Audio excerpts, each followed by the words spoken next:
to the Drone On podcast. I'm your host, Will Gilliland, and today I get the pleasure of speaking with Eric Schultz, who is the owner and CEO of Liberty Drones. And so we're going to find out about how Eric's company is using a unique approach with drones and building cleaning and pressure washing. And so we'll find out about not only does it save time and money and effort, but also there's a safety aspect to it as well. And I just want to say thank you to everybody that tuned into the last episode. Thank you for all the support, and stick around, stay tuned. We got more episodes in the works, so like and subscribe. Thanks. Well, I've got Eric here on the Drone On podcast, and I'm going to allow him to drone on about his company. Eric's company is Liberty Drones, and they've been around since 2022. And Eric, tell us a little bit about your company. Awesome. Thank you, Will. My name is Eric Schultz. I'm CEO and founder of Liberty Drones. Started in 2022, and we're a company that's pioneering, the commercial drone cleaning space. So rather than operating as traditional service providers using, pressure washing guns and window cleaning poles, we are able to utilize drones that go up in the air and they can spray buildings down with variable pressure, variable temperature, and with a wide range of chemicals in order to clean structures anywhere between 3 and 18 stories high. We typically connect commercial property owners with our drone operators and our ground crews, and we position ourselves as this go-to solution for drone-powered commercial cleaning. And in this, we're really trying to transform how large-scale commercial cleaning projects are managed across various industries. Mm-hmm. And I imagine safety has got to be a big thing that you guys help in. We've all seen movies where, the cable breaks and the guy's hanging on the side of the building. And I imagine drones just make that job so much safer. Yeah, absolutely. To that, I look to statistics kind of to back up most of those claims. And according to OSHA, 80% of fatalities on the job site come from fall hazards. And that's something that we're looking to eliminate. And, fall hazards can't be completely eliminated, but they can be virtually eliminated by utilizing drones within the commercial cleaning sector. Of course, it can be a banana peel on the ground and you can slip and fall. And there are all types of things that can go on. But what we've seen is there's a significant increase in danger and hazardous situations as soon as anyone is, 6 inches or more above the ground. So with drones, we're able to keep workers on the ground and keep workers safe while also being able to tackle these large scale commercial cleaning projects faster, safer, and more efficiently than ever before. Mm-hmm. Yeah. And this seems like a kind of a very new industry or a new version of the drone industry. And I know you've just recently have done some work with, the New York Islanders. Yes. Thank you. That's pretty exciting. That was a stellar project. UBS Arena, New York Islanders, right outside of Queens, New York. We're up there, and it's about a 400,000 square foot glass facility that the previous company took about 10 days to do. And they were using those aerial lifts, moving them around the site. And we were able to complete it in just under 26 hours. Wow. That's impressive. I got to imagine the cost savings it's got to be huge. Absolutely. There's significant cost savings on both ends. On our end as the company who's going in and doing the cleaning definitely drives costs down. One of the biggest costs in the industry is labor. And on top of that would be time. So if you have to have a crew of 10 people working for 10 days versus a crew of 5 people working for 2 days, there's some pretty significant cost decreases that go on in there. And that in turn gets put to the customer. So our client is getting some pretty significant cost savings in their cleaning, and they're quite happy with the lack of disruption. One of the biggest things they had a qualm with was their service ramp, where they kept getting shipments in and shipments out, and they would have to pause FedEx deliveries and anything coming in and out. And we were able to maneuver around that. And then whenever there was a delivery coming in, we could quite simply just land the drone in about 30 seconds, let deliveries in, and then take back off. And that's one of the things that we've seen kind of transform across a few different industries. We do some hospital cleanings as well. And a real tricky area of a hospital would be the emergency room. Emergency rooms cannot be shut down for obvious reasons. Absolutely. And one of the great benefits of utilizing a drone to clean there is we can be up there, and if there is an ambulance coming in or someone needs to get into that emergency room, it takes less than 15 seconds for us to maneuver away from it and safely land. So then you can have normal flow of traffic into those areas. Wow, that's something that I never really even considered, having an area that you can't really shut down but still needs cleaned. And that's another awesome, avenue that drones can assist in. And we mentioned cutting down on the manpower and the cost savings. That's something kind of Aero Velocity does really well at is with some of the scanning. Historically had been mostly manned aircraft, which manned aircraft can be very expensive to operate, and you've got oil changes and fuel costs and pilot costs and stuff like that. And so just using drones in general, we can save so much time, effort, and cost in the long run.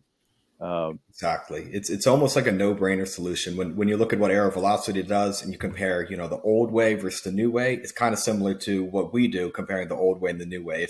If you're going to inspect a bunch of, telephone poles or power line inspection, and you had 10,000 of them to get inspected, traditionally you'd have to have a helicopter out there and you'd be inspecting them, which is going to be a lot of low flying, quite dangerous, and it's going to be a lot of fuel costs and just significant costs and significant time investment to get that done. But with what Aero Velocity does, you can get drones out there and you can whip through and have the same, if not higher quality imagery for a significantly lower cost while keeping all your workers on the ground. In the same light, that's how Liberty Drones works with cleaning. Instead of having workers hanging from ropes or on scaffolding and, we've seen workers on basket cranes in order to get things done. We're keeping everyone on the ground, and the drone is acting as a tool, a piece of equipment to get up there in those dangerous spots and clean rapidly and effectively, similar to how you guys are getting operations done. Yeah, absolutely. And something exciting that we kind of just recently accomplished is we've been working with a company called Frontier Precision, and we just purchased a drone called a Quantum Systems Trinity Pro, which is an electric eVTOL, electric vertical and takeoff fixed wing, and I think it's got like a 90-minute flight time, which is crazy. Like drones. Even ones that say 45-minute flight time, when you add a payload to it, that drops down to roughly 10 to 15 minutes. And so being able to stay in the air 90 minutes is really impressive. But like you're saying, we can cover a lot of ground. And so, one thing I wanted to ask you is, how did you kind of get started in this, drone spraying industry? Absolutely. That's a question I get all the time. A lot of people ask me, did I invent it? And where did this come from? And it goes back to a few years ago. So I live down in New Orleans, beautiful city. And, it has all these magical properties about it. And one of the biggest staples in this city is the Superdome. And the Superdome, a few years back, they were getting it cleaned and it caught on fire. There was a big explosion that happened. And when I was doing a little bit more research in how that explosion happened, there was a pressure washer up on top of the Superdome, and the sun ignited the gas tank on it and made it explode.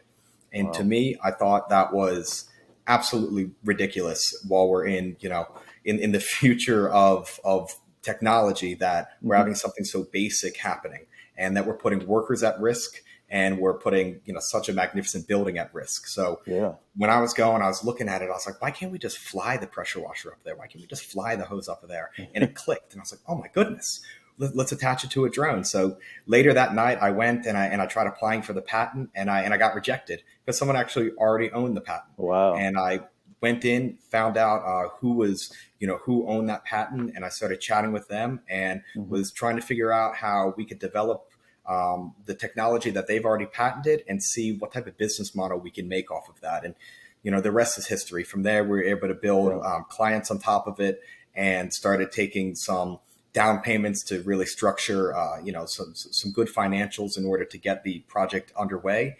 And then we were able to complete the buildings that we started taking down payments for, did a stellar job with some incredible crews. And now we're, looking to expand more and more through the industry, getting more buildings across various industries, whether it's hospitals, whether it's hotels, whether it's universities, whether it's stadiums. We're able to expand to, quite frankly, anything that's between 3 and about 18 stories, we can handle it. Wow. And that's where our eyes are set. Our eyes are set to see no workers hanging from buildings anymore in dangerous scenarios, and instead seeing beautiful, shiny buildings everywhere that can be done affordably and quicker than ever before. Yeah, that's awesome. I've seen you kind of are all over the country, from Utah to Florida. And, I saw, was it a ski lodge that you guys did recently? Yeah, that's pretty absolutely. Cool. And that was a fun project. We were out there actually, met up with Bobby Sakiki. He was over there in Utah. I called him up while we were over there and invited him to the job site, and he got to see the drone up in the air. It was real exciting. We got to test the drone in a bunch of different environments. We've never been in an environment that was 17 degrees per se. So we faced some challenges that we didn't see before, and we got to tweak our process in order to kind of move around them. As you know, drones don't do very well in super cold or super warm.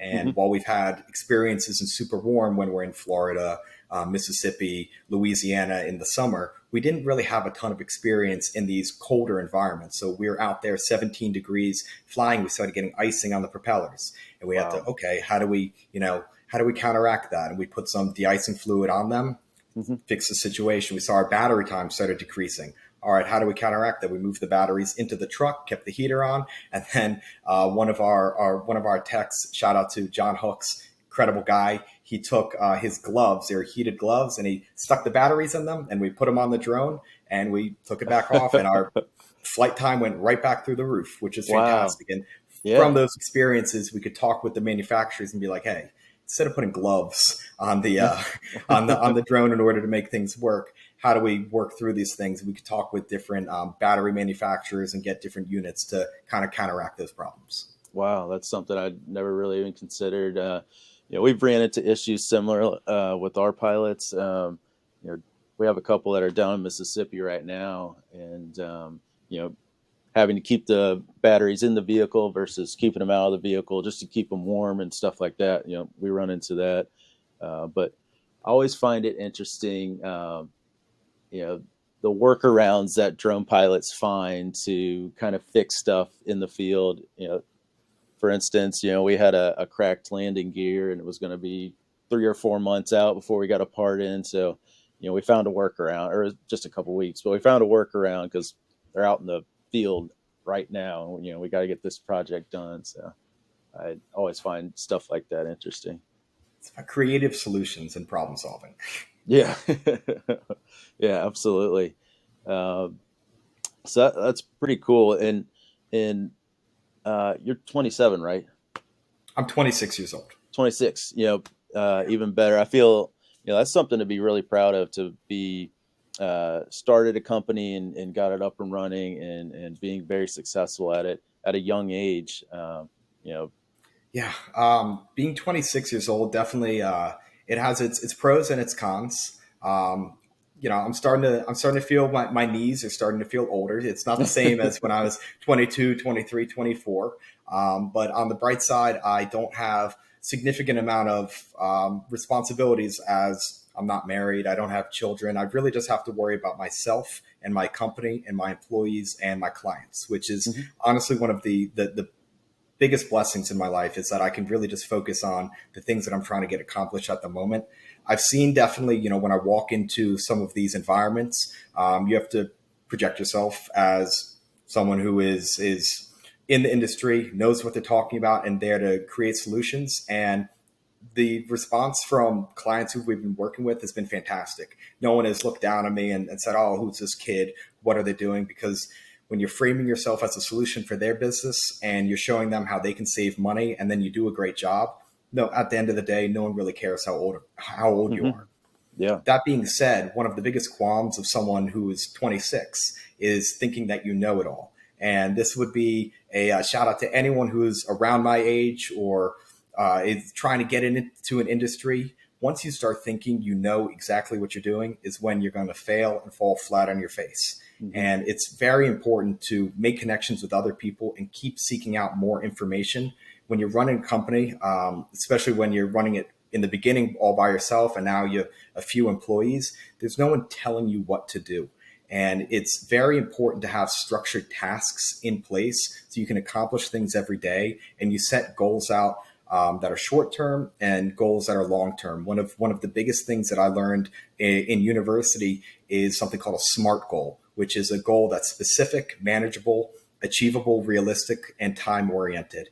And anything that doesn't fall under those five presets is a dream and not a goal. So if I say, oh, I'm in a year, I want to have $10 million right there. That's a dream. That's not an actionable goal. But if I say, hey, specifically, I'm going to clean 120 buildings, I'm going to measure it by, let's see if we can get 120 buildings. It's achievable because we have the task force to do that. We have the employees to do that. We're going to price these buildings somewhere between 20 and 30,000. It's realistic because we can do 3 cleanings a week and we can push 120 buildings in that time frame. And it's time oriented because we're going to have that accomplished within the next 12 months. Now you're talking about a SMART goal, a goal that is specific, measurable, achievable, realistic, and time oriented. And that's something you can tackle by yourself and with your team. And these goals, from what I've seen, they get more vague the longer term they are, and they get more specific the more short form. So when you're talking between 0 and 3 months, 0 and 6 months, these need to be very specific goals. But when you're talking about 3 to 5 years, they could be slightly more vague, but they all come in together and they kind of collide. So it's step-by-step process. And going through tasks like that, I've really been able to see a lot of the strengths and a lot of the weaknesses within myself. And then I've been able to hire on people who can help complement some of the things that I need to, that I was struggling with. Before I was even in the drone space, I started doing this back in college. I was an EMT down in New Orleans, Well. and it was a real busy night. And I was talking with one of the ER doctors, and I was I was right before finals for school, and I was stressed out. So I'm taking care of patients. I got to study. I'm reading my books on the ambulance, and I asked one of the doctors. I was like, "This is so stressful. How do you handle all of this?" And he looked at me and he goes, "What's stressful about it?" And I said, "What do you mean? What's stressful about it? You got all these patients coming in. How do you figure out what your tasks are? How do you accomplish all of this at once?" And he looked at me and he said, quite simply, you have to triage. Everything in life is triaging. When you have patients coming in, you have to, put them as red, yellow, and green. And it's the same thing as your tasks in life. So if there are people who have, a gunshot to the neck compared to a broken leg, compared to a heart attack, compared to an asthma attack, compared to someone who has 3 broken toes, you got to look at all those and say, hey, they're all in the ER. They all need help. I value all of them equally as people we need to treat. However, who needs the treatment right now? And if they Hmm. don't get that treatment, they won't be there anymore. And that's how you put is your code red. And then you work through that and you say, okay, we've taken our code reds. Now let's work on our code yellows. And then let's work on our greens. And by the end of the day, there's no one else in the ER. And I learned a lot from that instance with that ER doctor. And I try to apply a lot of those principles to the way I run my company and the way, I tackle tasks within life.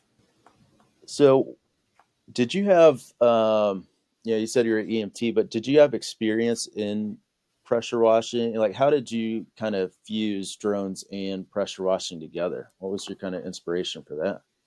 Yeah, definitely. So I'll rewind it just a little bit to how I got into the service-based industry. And then I'll kind of transfer into how I got into cleaning and then drone cleaning.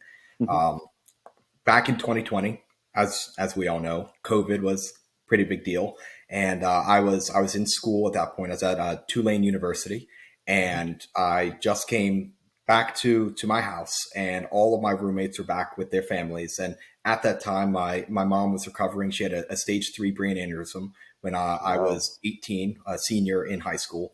And since we didn't know anything about COVID. There are all these things going around. It didn't seem like it was worth the risk to go back to, my parents' home where something could or could not happen if, she got exposed to COVID in some way. So decided to not see my family for over a year and stayed in New Wow. Orleans. I was in my house. It's a 7-bedroom house because I had 7 roommates and none of them were there. And it gets very hot in New Orleans, and I had Yep. to pay the AC bill. So that AC bill ended up being somewhere close to like 450 bucks for the electric bill that month. I was in August, Mm. and I called my dad, and I said, "Hey, Dad, I could really use some money. Would you be able to send me some cash so I could pay for my AC bill?" And I'll never forget. It was a very short call. He said, "Yeah, you should get a job," and he hung up. And of course, I was like, okay, thanks. I just got laid off at that point. I worked for Delaware Ocean Rescue at that time for the past few summers, an ocean rescue officer, kind of like Baywatch for Oh, wow. the state of Delaware. If Hmm. you ever get a chance to go to the Delaware beaches, I highly recommend it. Rehoboth, Dewey, Bethany, any beach you can go there, tax-free Yeah. shopping, amazing. But we can Wow. talk about the beaches later. And from there, I had to figure out what to do. So I put a post on a Facebook group, as a community Facebook here.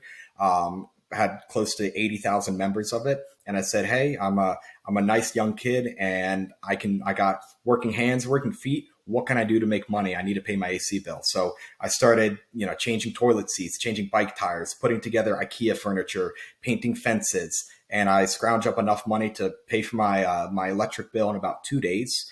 And Wow. in that journey, I met a guy. His name is Robbie Brem. Fantastic guy. He's about 6'8". He had tattoos from the top of his head down to his feet. And he asked me to help him move his sister in for $15 an hour. I jumped on the opportunity. So I helped him move it in, and later learned that he was a mover for over 20 years and he was in New Orleans, trying to move. And we did a few jobs together. And I asked him, "Hey, man, if I could market this," because he had a brilliant mind and a brilliant skill for moving. He could put things together into a storage locker, into a truck, like the most expert Jenga player ever. And he went in, or Tetris, I should say. He asked me, "Okay, if we're going to start a company, what are we going to call it?" And I looked at him, looked up, and I was like, "Why do we call it Big and Small Moving Company?" And he said, "I love it because he's real big. I'm not the tallest guy, and we can move things of any size." So from there, I started getting U-Haul trucks, and I would rent them out, and I'd have my buddies and I'd have members of the football team coming out, and we would, charge a low rate with a driving fee, and we would have 5, 6 trucks on the road every day getting this done. And from there, I got to kind of step back and see, wow, I like this low entry labor market. I like this service industry because while people are great at doing the work here, there aren't a lot of business structures in place. And I thought it was something that I could, utilize my skills with marketing and business development and put it together so people have steady work. And from there, we started expanding. We're doing great in the area. And then hurricane came through, kind of Mm. disrupted a lot of operations. And I had to kind of think of a pivot. I was originally going to go to law school. I applied for law school. I got deferred by the school that I wanted to go into, and I decided, you know what? Instead of spending a couple $100,000 to go read a lot more books and compete with the biggest fish in a really big pond, I decided to kind of consolidate my cards and compete where I think I'd make the biggest impact. And I moved back to Delaware for a short amount of time. I had to get my feet back together, and I joined the Beach Patrol yet again. I was ocean rescue officer for Bethany Beach, and at the same time, I started a pressure washing company, and that pressure washing company was called Delawash. We started Mhm. getting a lot more customers in there, and it was taking off. We were doing great. The season ended. It comes to about November, and me, who has not been living up north for a while, I forgot that it got so cold. And it comes to November, and we had to clean the Wawa train station. We're cleaning the parking garage there. Everything's freezing, and I kind of had to take a step back, and I was like, "Oh my goodness, I'm not going to be able to do this for the next couple months. How am I going to stay afloat? I'm not just going to be a recent college grad living in my parents' house, doing nothing. How am I going to keep this afloat? So I thought back to when the Superdome was on fire and the previous plans that I was thinking with drones. And I said, we're just going to do it. So I put some PDFs together, and my truck at the time had 280,000 miles and all the brakes seized up on it. So I had to get a rental car. At the time, I was 24. When you're 24 and you're getting a rental car, oh my goodness, they charge you exorbitant rates. Yeah. So I hopped in this rental car, and I drove from South Philly straight down to New Orleans. I booked a meeting with the director of facilities down at Tulane, sold him on the concept of utilizing drones to clean the building, and he loved it. He accepted it, and I was like, awesome, cool. Let's get some down payments ready. And he said, oh no, we don't do down payments. I'm like, oh goodness, what am I going to do from here? So I decided to take that rental car, and I just drove due east.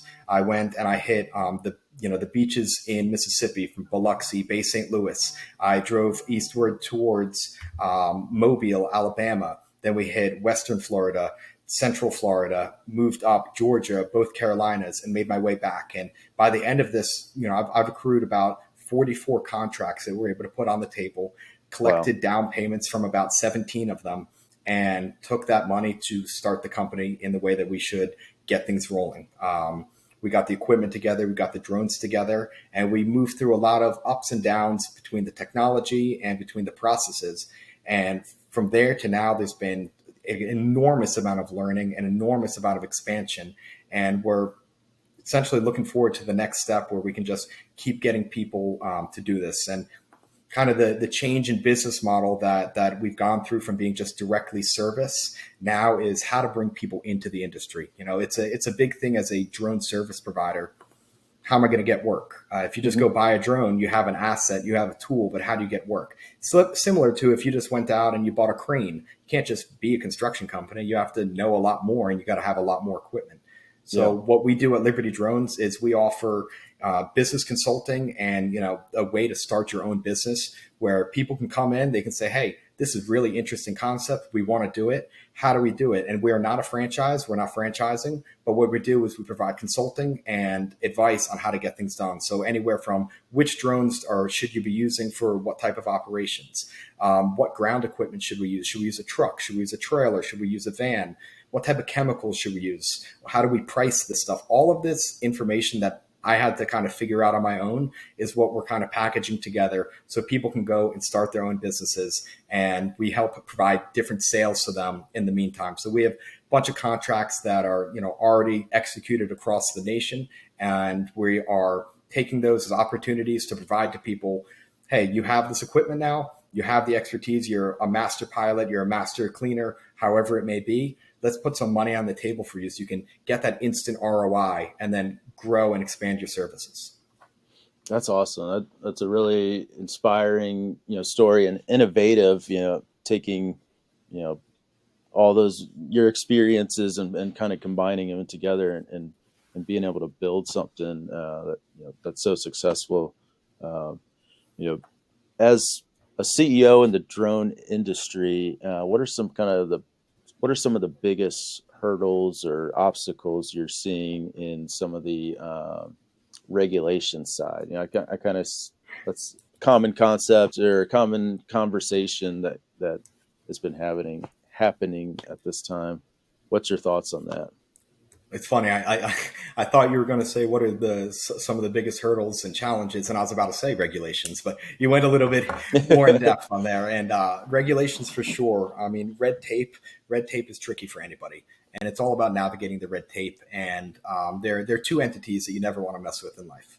It's the IRS and the FAA. You don't mess with either of them. You follow the rules with both of them. You study the laws, and you make sure that you're staying in line with both of them, because both of them will come back and haunt you if you're not following what they're saying. So, at Liberty Drones, we're not legal experts at all, and we're not consulting on legality whatsoever, but we are big on preaching, do your taxes correctly and follow the FAA laws. And if we're helping any international clients, we especially like to stress, we have no idea how those things are working. We have clients who we work with internationally, but we highly recommend you get your own attorney and you do your own research within those regulations. For us, especially in states, one of the big regulations that goes on is payload capacity. So one of the first questions people ask is, how high can you fly? And it's funny, when I answer that question, I say 55 pounds, and 55 pounds is not a height. So they look at me kind of crazy. And, when you're looking at these drones, it's a drone with a payload. It's a variable payload. So it's very different than any other drone that's on the market. The drone itself might be the same, but the process is very different. Mm-hmm. So when you're going up, that hose that's attached to it is going to be filling with water. It's going to be filling with chemical. And water is about 8 pounds per gallon. Chemical can be around 10 pounds per gallon. And it's all about finding that sweet spot of having the proper hose and the proper equipment that you're pumping in order to meet those payload thresholds. So we've calculated, depending on the hose, you can get to 193 feet and you're going to be in that 55-pound weight limit, or you could be at 140 feet. And if you're using pressure washing, you're going to have a thicker hose. If you're using soft washing, you can have a thinner hose. And those different processes are what's key to choosing your job sites. I can't just blanket say we can do 18-story buildings, because depending on the cleaning that's required will depend on what hose we're using and then the heights we can get to. So in terms of the regulatory space, you're going to need to file for permits if you're going for that heavy lift waiver. A lot of the drones that we utilize, they're specifically for that 55-pound weight limit. When you're in the EU, that's at the 25 kg weight limit. It's right around the same thing.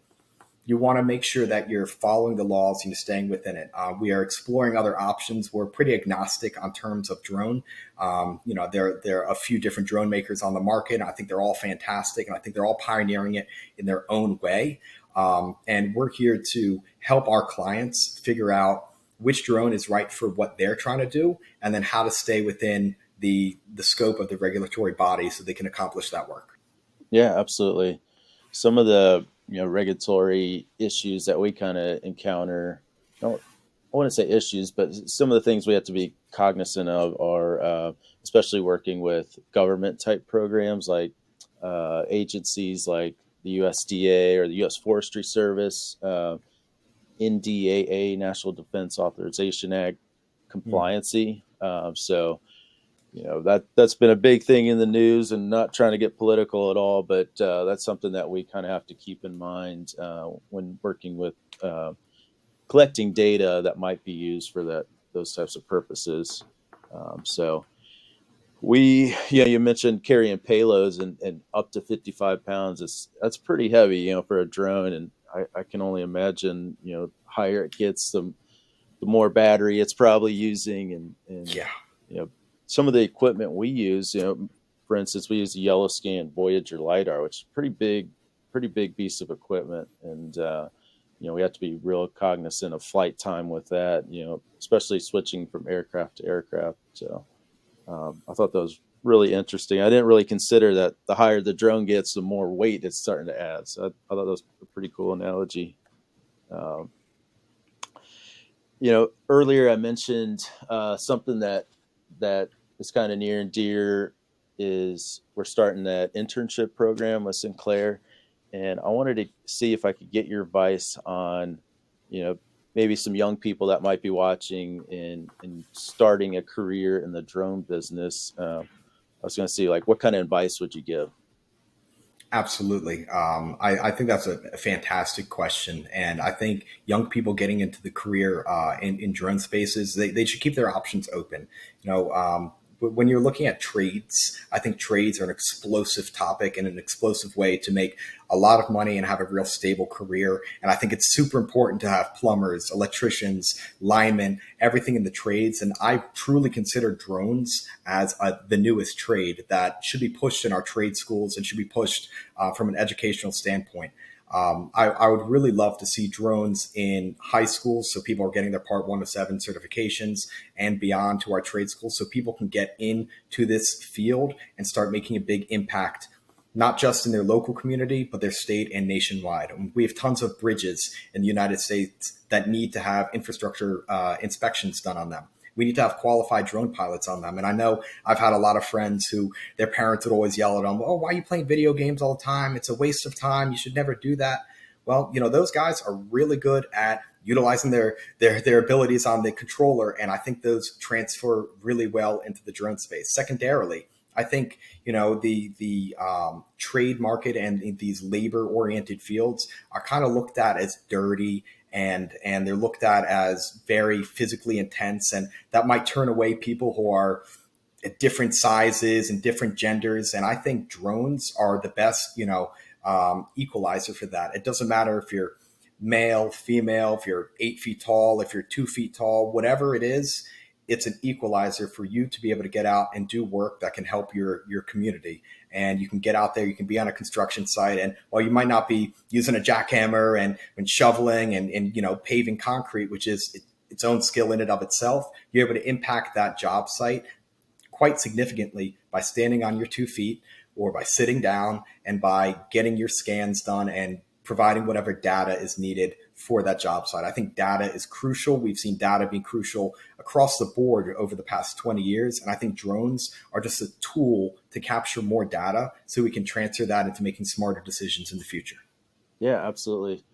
When I was in college, drones were still just kind of, gaining popularity, and it was mostly photography. The DJI Phantom 1 and 2 were just kind of, just coming out. So, as a college credit, there wasn't really anything, degree wise that I knew of at the time, or at least at the aviation college that I was in, that had anything drone related. It was just kind of on the horizon. And, 10 years later, we're seeing all sorts of colleges starting to add these to their curriculum, and which I think is awesome.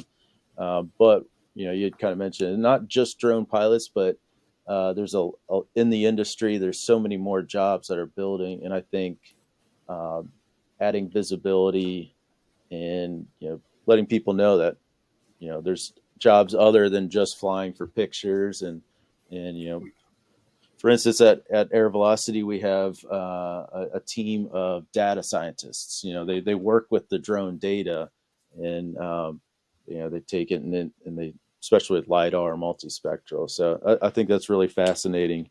And you had mentioned that you have a team of pilots yourselves. How do you build a strong team and a company culture in this rapidly changing tech industry? Yeah. So it kind of bounces off of your previous point with education, and then it kind of moves forward. So there's a famous former president who has a quote that education is the key to opportunity. And I think that is a brilliant quote that transfers a lot into the spaces that we're doing. And since this is a quite nascent industry, not just the drone industry, but specifically utilizing drones to clean buildings, Mm-hmm.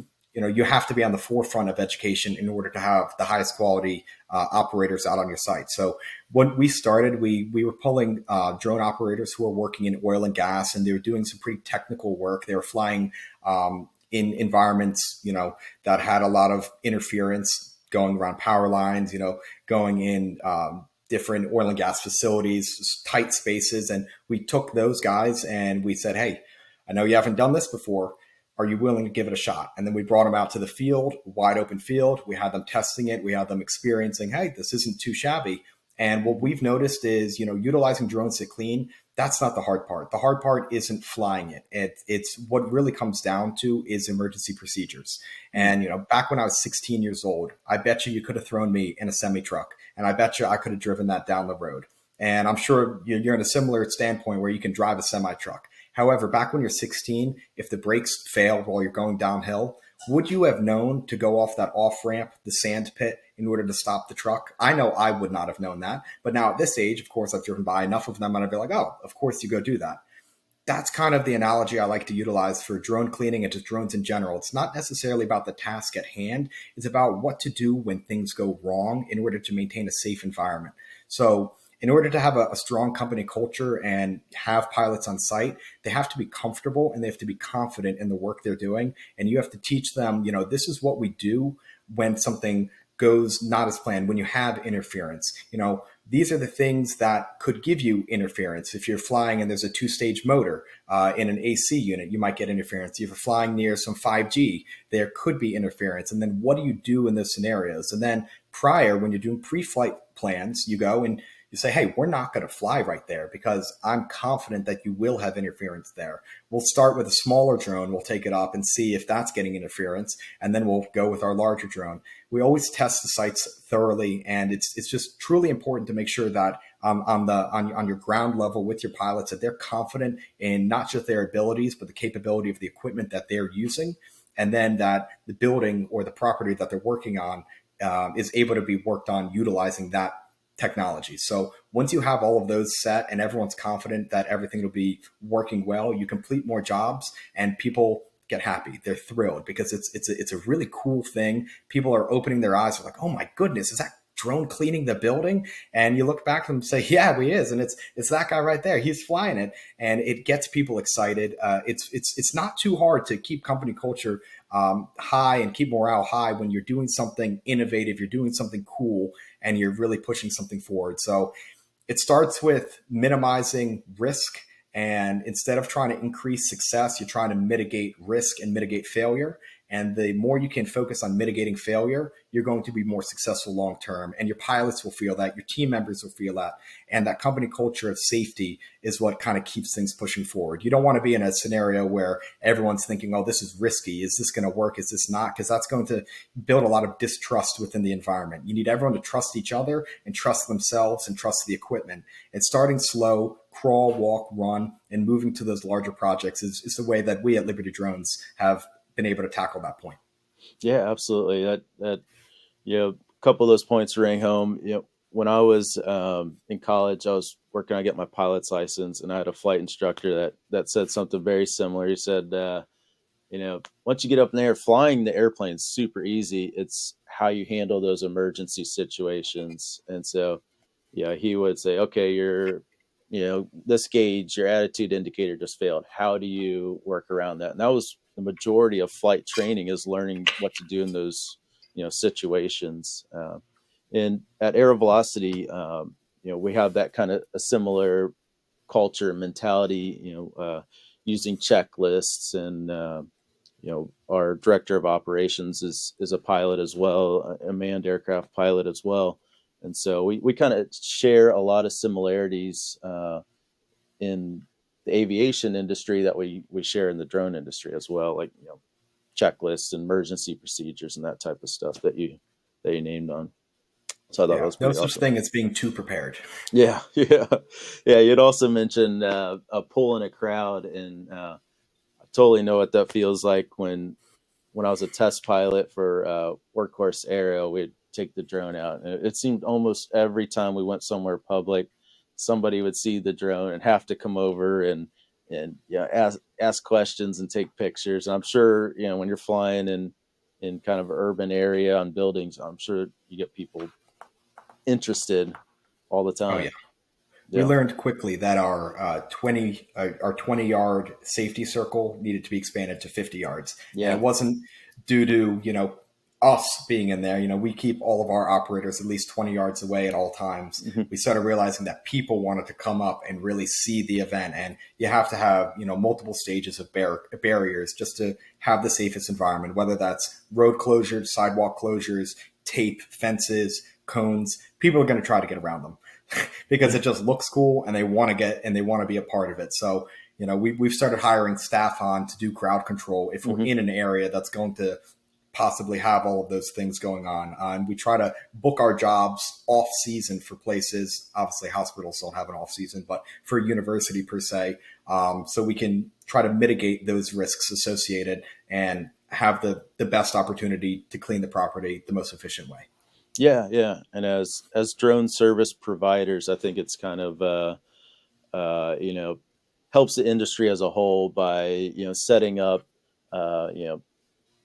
showing the best foot, setting up ways to have the public be able to see the drone and see it in action and give it shine a good light on it.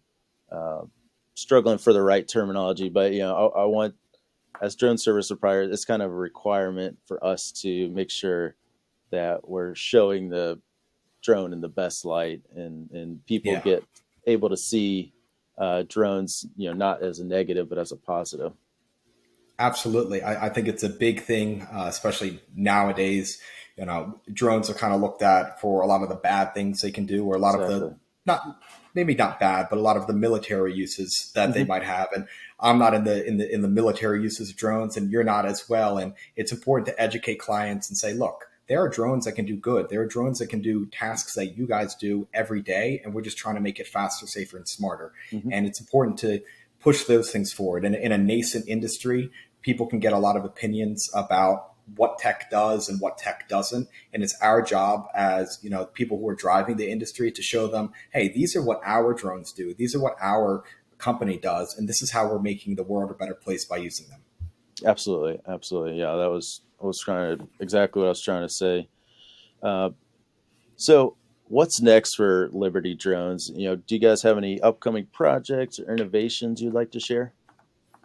Absolutely. We have a bunch of upcoming projects in terms of cleaning. We're also trying to bring in a lot more people into the industry. We've been getting contacted all over the U.S., North America, and abroad on how do we get into this industry, and hey, can we get our property clean? We're getting it on all sides, and we're looking to we have some strategic partnerships coming up where we're going to be working with other industry leaders so we can tackle larger projects of scale and have more cumulative results. And those are some of the things that we're really excited for in 2025, having a large service application with aerial solutions in order to take care of properties and different industrial facilities Hmm. faster, safer, and smarter, and really kind of mitigate the amount of people that these managers have to work with. When you're tackling these problems, you have to think about who is even purchasing your services and what are the pain points of that person.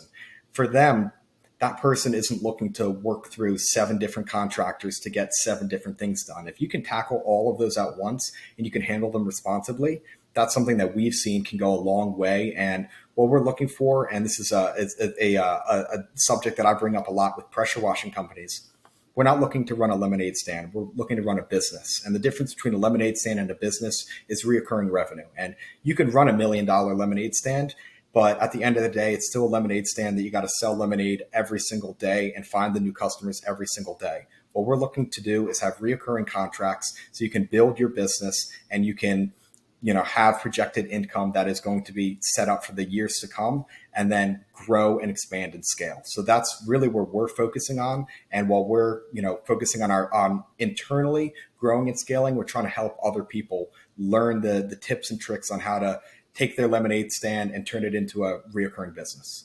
Yeah, absolutely. Yeah, that's really fascinating. Great analogy. Um, yeah, Aero Velocity, we're kind of in a transition. We've got some interesting projects coming up as well. But a lot of our business has been focused on precision agriculture and helping the USDA with projects focused on farming. But some of the stuff that we're kind of in the working on right now is sustainability and then also environmental protection and monitoring. We're working with the U.S. Forestry Service on a project. There's something called Montane Bogs that are ecosystems that are very diverse and they're scattered throughout the Appalachian Mountains, the Southern Appalachian Mountains. And the U.S. Forestry Service wants to have us scan those areas, and so that way they can monitor the health of those ecosystems. So environmental protection and sustainability is something that we're kind of venturing into. That's really interesting. So That's fantastic. yeah, thank you. So where can listeners follow your work and learn more about Liberty Drones? Absolutely. So our website is www.libertybeldrones.com.